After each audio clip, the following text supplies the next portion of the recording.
टंडो बागो ward number 8 में हारी तहरीक जे कारकुन करीम बख्श हालेपोटो जे घर ते अमीन मेमण संदसि भाइरनि ऐं ॿियनि कुझु किराए जे गुंडनि हमलो करे घर जो दरवाज़ो तोड़े अंदर दाख़िल थिया। घर में मौजूद भातियुनि ते तशदुद कयाऊं ऐं घर में भञ डाह फुलूट कयाऊं, जंहिं दहशतगर्दी ऐं बेरहमना तशदुद सबबि सिंधियाणी तहरीक जी 3 औरतुनि समेत नंढनि ॿारनि खे पिणु ज़ख़्मी कयो वियो, जंहिंखे टंडो बागो खां बदीन इंडस अस्पताल रेफर कयो वियो आहे। घर में मौजूद ॿारनि में हिरास छायल हिननि SSP बदीन खां इंसाफ़ जी घुर कंदे चयो त हमलाखोर जल्द गिरफ़्तार करे असां सां इंसाफ़ कयो आहे।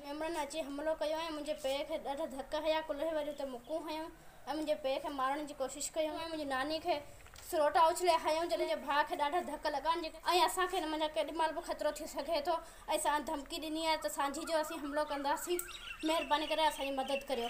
ऐं सिंधी गर्ल्स स्टूडेंट तहरीक जी शागिर्द आहियां, इन करे मूंसां इंसाफ़ कयो वञे। मूं हर पल हर जगह ते साथ ॾिनो आहे ऐं हमें तहरीक सां सिंधियाणी तहरीक सां, इन करे मुंहिंजी मदद कई वञे। आउं बि सिंध जी न्याणी आहियां।